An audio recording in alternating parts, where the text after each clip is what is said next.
Every year, we waste 1.3 billion tons of food, or 1/3 of everything we produce.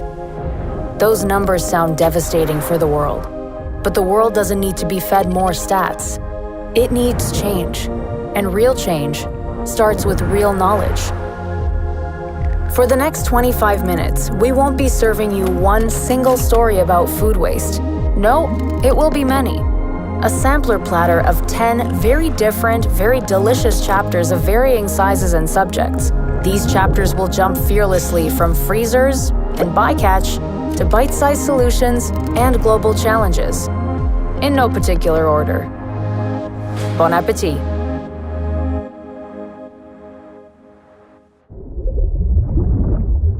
Chapter 1. A rotten system.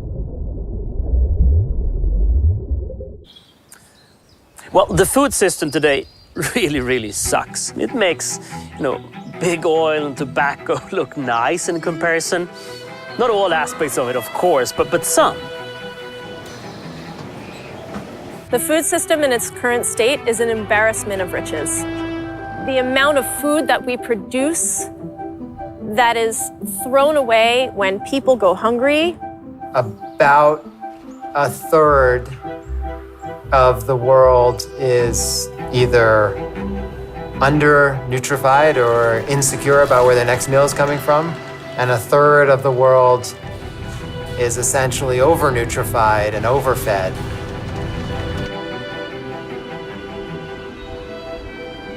At the same time, food production is the single biggest negative impact humans have on the planet.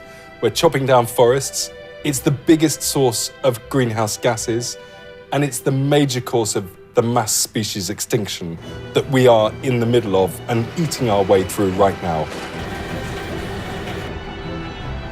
If we don't solve this problem, we will not be able to tackle climate change, and food security for the human population will be compromised forever. Chapter 2. Wasteland.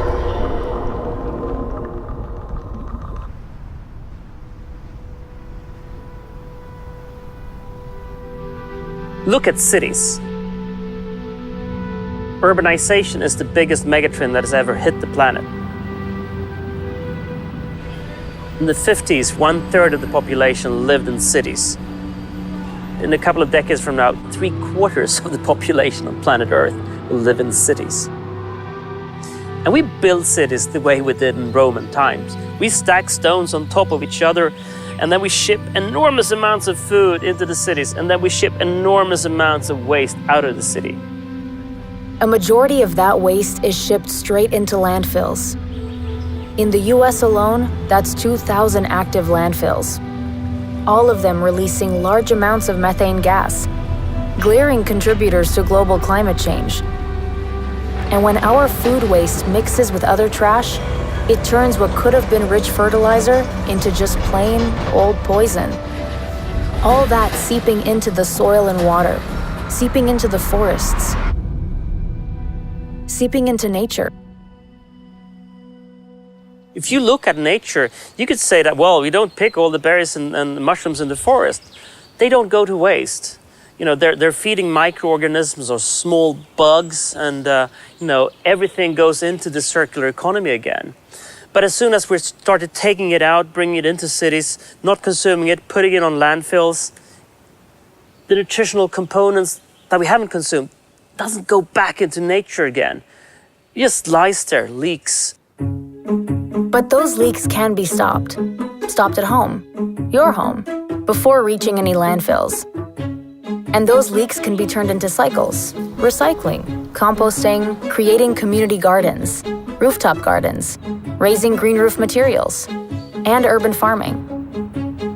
In fact, it can be an entire system. In my case, I actually have a couple of pigs at home. They eat everything. All the leftovers go to the pigs. And this was a kind of a normal practice on the farm back in the days. The pigs ate what was left, and then you ate the pigs. In my case, I won't eat the pigs because they're pets, but they're very good in terms of waste, because there is no waste left in my household once the pigs have had it.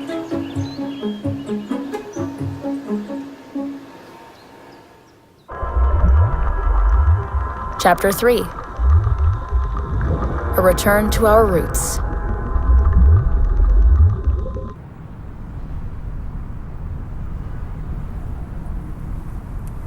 This is the Brooklyn Grange Farm. It's a farm in Brooklyn, and it's on a roof. But more to the point, it's an urban farm, and just one of many popping up on rooftops in cities around the world. And this is Anastasia Cole-Plakias, born and raised in the concrete jungle to be an urban farmer. She's also co-founder of this farm. When I was growing up in New York City, I would leave my apartment in the morning, take my elevator downstairs, descend into the subway, go to my concrete block school, look at all these other concrete blocks. There was nothing about my daily life that suggested in any way that I was part of a larger global ecosystem. I could go down to the corner store and get 3 different firmnesses of tofu. There was never a question of plentitude. It was just there. This is the reality of anyone living in a huge city. You don't need to think about how your behavior impacts the rest of the world. Brooklyn Grange tends the world's largest urban farms across 2 rooftops in New York City. They raise 50,000 pounds of organic produce every year, while also dropping some serious knowledge about healthy living through events and educational programs. I brought you guys a beetle. You're gonna be really excited about that, or not, because it's not red velvet cake. The chickens are one place on the farm where we actually lose money. Oh, they figured it out. But really, the reason the chickens are here is because the kids absolutely love them. That's how they ended up with names like Chickie Minaj. One of them is Justin Beaker. I think we've got a Birdie Sanders in there. It started right when we built the farm in 2010. We were inundated with requests. And first it was 1, then it was 2, then it was 10 hours a week later of free tours. And we realized this is a service that we're offering to the community. And we have a duty to be offering this farm to the community as a learning laboratory for our next generation. City Growers has since brought 35,000 kids to our farms. They have an after-school program where kids from the public school down the street come, and once they'd gone through the program, they reported that honeybees were no longer terrifying, earthworms were no longer disgusting, they were important species. But the most exciting for us was to hear from the parents as well that all of the kids were more excited to eat vegetables at home.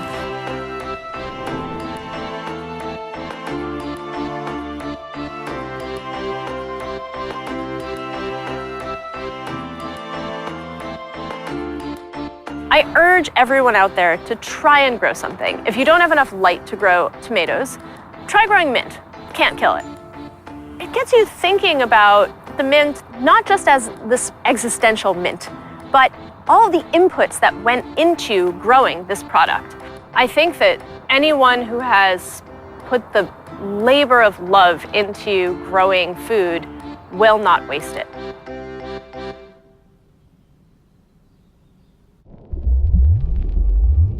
Chapter 4. Goodbye, menu.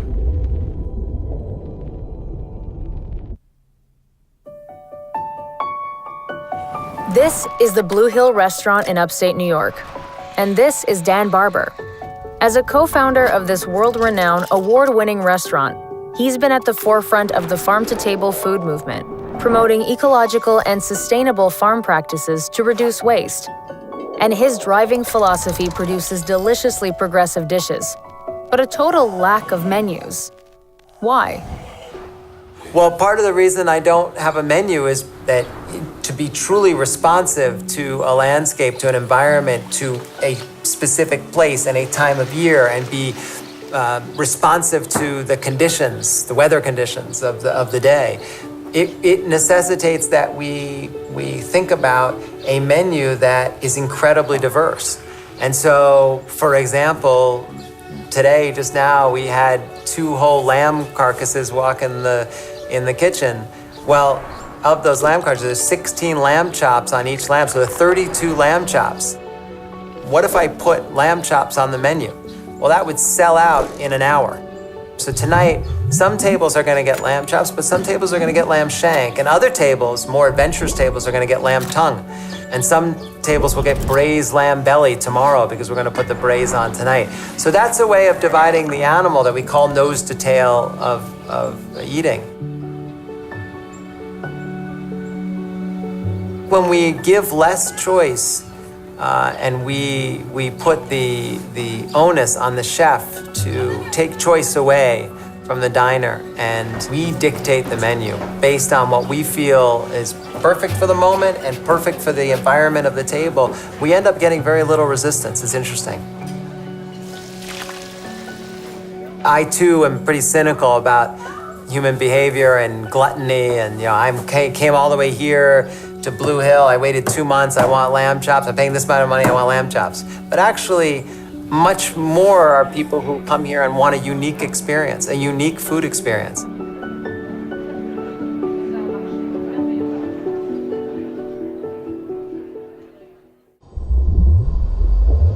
Chapter 5.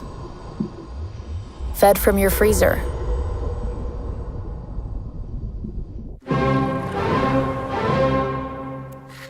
Frozen food has been getting an unfair rap. And that's not cool. Sure, the occasional frost-burnt ice cream or TV dinner may lend to its bad reputation, but not the tech itself. In fact, using your freezer can drastically improve the taste of your cooking and drastically reduce food waste in your home at the same time. Skeptical? Then let's do an exercise. Take this tomato plucked straight from the vine 3 days ago.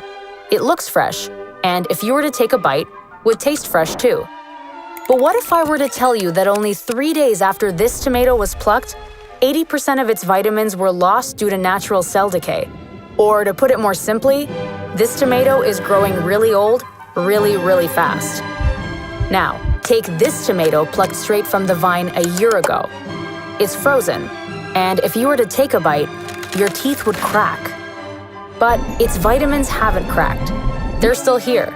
And that's because an hour after this tomato was plucked, it was blasted with really cold air, freezing its cell structure in place while sealing in nutrients and vitamins 2 to 3 years into the future. This same beautiful logic applies to Portuguese peaches and papayas, sweet Missouri corn, wild Swedish blueberries, ripe red raspberries, and so much more. So what the future holds isn't for certain, but one thing's for sure. The more we use our freezers, the less food we'll waste.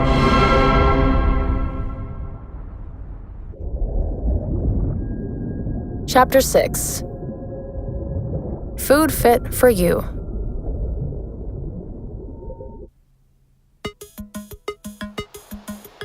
Eating is a very personal thing. We're not all made the same. Different portions for different people. So when it comes to Personalized eating, which I'm very fond of this. We're moving from a situation where everyone should eat, fixed-sized portions to individual portions. That means we're going to waste less. Say, for instance, 3D printers of food. They will be as commonplace in the kitchen, 20 years from now as a microwave oven, probably. And they will print us individual dishes, which is about the size that I need. If I have a pizza today, normal sized pizza, it's way too much for me. I'm a small guy. But if I'm well behaved, which I am, I of course eat it all. And that makes me fat, and that's waste too. Try to have a kid eat spinach or broccoli. It's horrible. But if you print it in the form of a dinosaur, suddenly they eat it. And we waste less broccoli and spinach.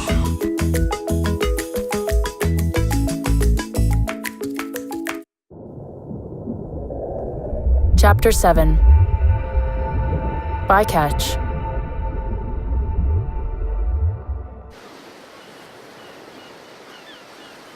Bycatch. Catchy name, but what exactly is it? By, catch, noun. It's defined in the dictionary as the portion of a commercial fishing catch that consists of marine animals caught unintentionally. Essentially, unwanted byproduct that comes with a nice catch. So, who'd want the bycatch and why? who the hell wants the bycatch would be the same question as who the hell wants the lamb shank or who the hell wants the lamb tongue. Well, increasingly, more people are interested in the bycatch and in the offcuts and in the less celebrated grains or the cover crops or the in-between crops. Why? Because they taste better. That's why. Skate that I think I may have served you last night, that is a bycatch fish. When I started working at Blue Hill 17 years ago, skate was like a trash fish that was like $2 a pound or something. It was cheap. And Dan had it on the menu at Blue Hill, New York. Now skate is like $8 a pound. It's crazy. So it's not it's an absolutely delicious fish. This is Adam Kay, Vice President and Kitchen Director at Blue Hill Restaurant. We are about to start hitting the height of squash season, summer squash. And if you ever look at a plant that this grows on, it is a huge plant. I mean, you know, this is the plant, right? When we realized what the potential was of this thing, it suddenly became very exciting to us. So we peel them, we get all the fiber, because they are very fibrous. You peel them down, they're great. And then suddenly, you have green penne. All right, suddenly you have a pasta that can be served with a bolognese, that could be served with everything else you would serve a penne with. And when chefs like Adam serve dishes that use every part of the catch, we see more possibilities. Possibilities to turn the pulp from your morning juice into an evening entree of veggie burgers. Possibilities to turn throwaway crops into iconic Asian dishes. Possibilities to turn waste into improved tastes. So there's an exciting possibility there for nutrition and flavor, but there's also a really exciting economic value to the farmer because you are saying to him or her, we value the entirety of the field, the entirety of the production, and we are going to take it upon ourselves as cooks, as craftsmen, to figure out how to make this delicious, and we're going to pay you for it.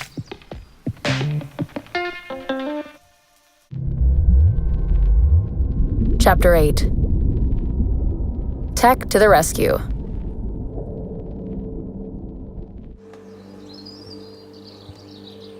Well, I'm the tech guy.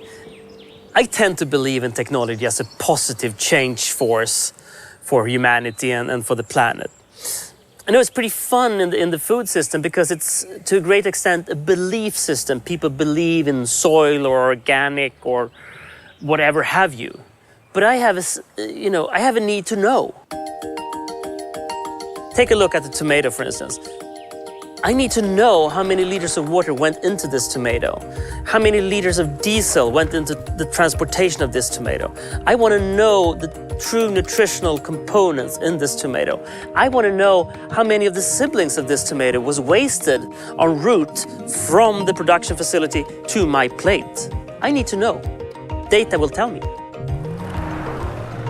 This data, or in a broader sense, tech, isn't some sci-fi fantasy or far-off future. In fact, it's already here.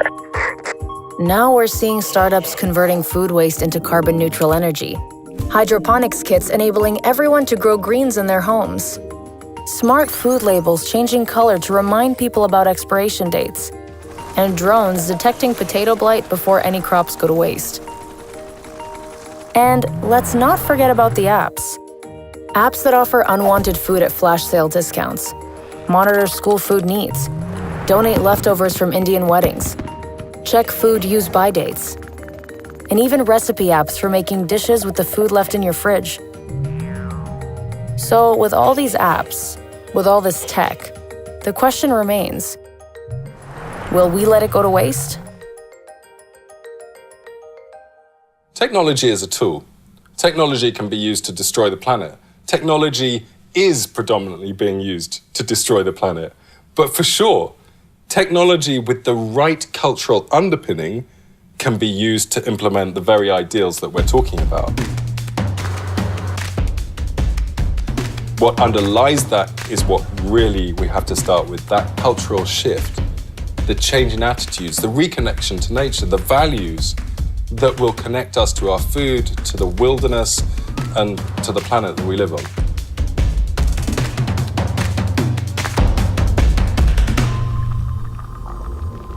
Chapter 9. My problem, your problem.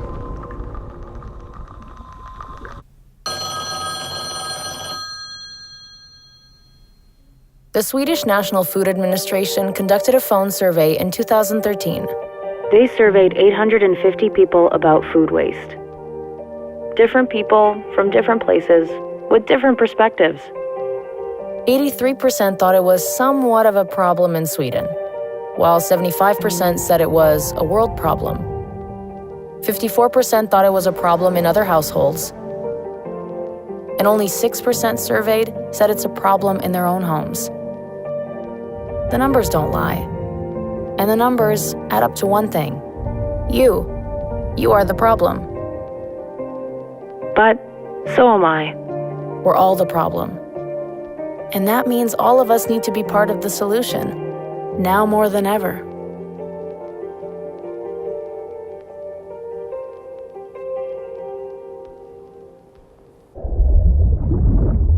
Chapter 10. Hopes and Dreams.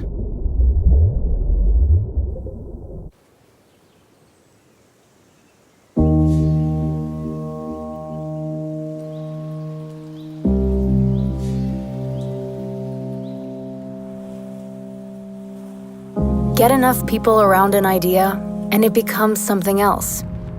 It becomes something bigger than everyone involved. It becomes a movement. And it's happening right now, all around. People caring about food and where it comes from. Look at it, would we be sitting here 10 years ago talking about the most exciting social movement that's happening in America today? No. The desire to know more about where our food is coming from, the rejection of additives, the rejection of ingredients that people can't pronounce or don't understand, the rejection of food without origin, without a story, is profound. When I'm having the worst of the days, I come upstairs and I see a kid pulling their first carrot out of the ground. Maybe it's a purple one. They always scream loudest for the purple ones. That sense of wonderment, that sense of possibility. What really gives me hope today is the young generation, because they're so much more aware of this waste problem than the previous generations, myself included. They're on a trajectory which I think is really beneficial to the planet. And the rest of us old wasters, we can just die off, and then hopefully the planet will feel better. I think about it like this. If there's a giant asleep on the floor, and we have a 99% chance of waking up this giant, the giant is us, the citizens of the world. 99% chance we can relax, someone else is going to wake up the giant. If we have a 50% chance, some of us are going to have to sit up and start nudging the giant to wake up. If we have a 1% chance, we all are obliged right now to get up and scream and stamp on the giant and say, "Wake up! Come on!" That's the reality. We have to get moving right now.